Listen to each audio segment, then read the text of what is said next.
Hello and welcome to another one of my video tutorials in Gimp. Today I'm just going to pretty much be showing you how to neaten up the toolbox, the dialog box and the image manipulation box.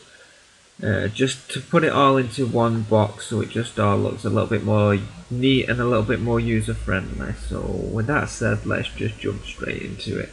First thing you're going to want to do is you want to go over to your dialog box over on your right, and you want to click on these here one at a time. Click on it and drag it and drop it, and you want to drag it and drop it onto this over here just until it gets that black border. Can you see the black border that pops up there? You just want to do it until it gets that, and you want to do it for all of these. Just drag them and drop them right over here.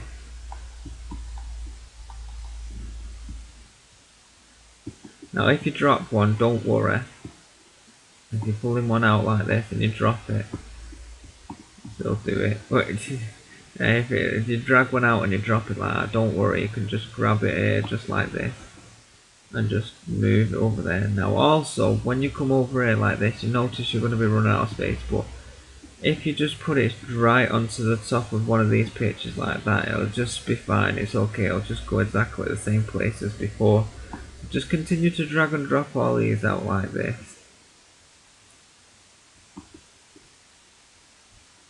Like so.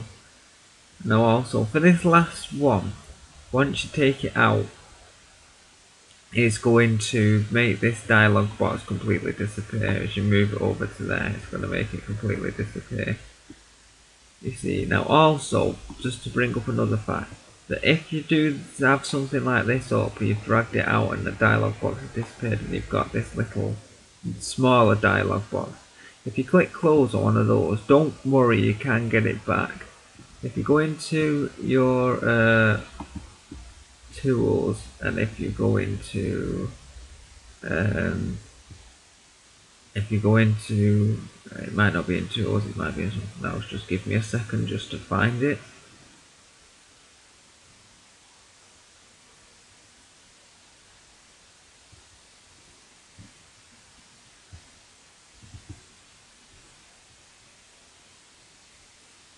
Right, yes, it'll be in filters, okay, sorry, not filters, windows, it'll be in windows, sorry, and then it'll be in dockable dialogues. And now what you want is, like, the one that I just lost was gradients. I mean, if you just watch a few of some other people's videos and you want to get a handle on Gimp and you're basically just learning on looking at tutorials and how to do things, you'll just get an idea of what tools you have up and what tools you've not, and as you go down the line you'll see which ones you will need and which ones you find useful and which ones you don't.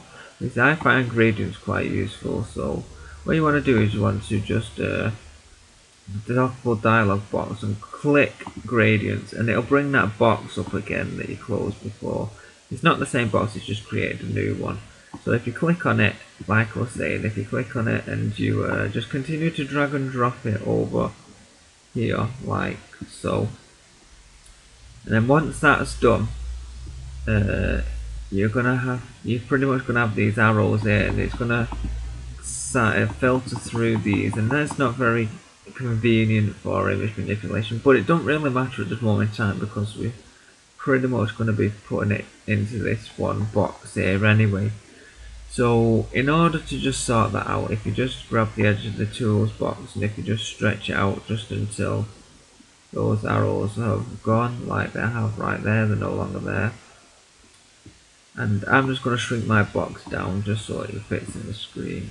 So if you move this tools box over to the right, okay, and then you go into, once you've moved your toolbox over to the right, if you just go into Windows again in the menu bar in the image manipulation box, and if you go into single window mode, when you click this, it's basically just going to move this into this box here and make it one window, like so. You're probably going to have to move this up so you can see it within your screen, and you're probably going to have to shrink it down a little bit too, just so it fits in the screen. Right, now that you've got that done, you don't have to do this, this is optional, it's completely up to you, but I will give you a bit of word of advice or word of warning here. You will need to see your layers, so you don't have to keep clicking in and out of them. Let's just say you've got, because you will use these tools, because these are the tools and these are the attributes for the tools. You see, you will be using these attributes a lot, pretty much all the time. You see, and if you want to view your layer, it means you're going to have to keep clicking between your layer and your tools, your layer and tools, layer and your layers and your tools, like that. Layers, tools. You see, it's really quite just not. It's not quite as productive just doing that. It just takes up a lot of time clicking, and plus the fact it's annoying. So if you just click it and drag it, if you just click layers, if you just click on layers, sorry about that, just moved over there. I'll just move it back to where it was, just so you can see. If you click and hold on layers here, which looks like 3 transparent sheets, if you click on it and drag it over to the left and just if you just let go of it on there, just click it and drag it from over here and just drop it over here, and it will pretty much just dock itself over there, and it's very handy to have that over there just like that. Right, now for this bit here, the only thing I'm going to say for this bit is just to organise it. You can organise it as you like, but you'd probably get the same organisation as what I will have in a minute once I start organising these in the order that I'm going to put them in. You see, it's because it's the amount you use them that you usually put them in the order of. You see, you use this a lot, the attributes to the tools a lot, you'll use that pretty much non-stop all the time.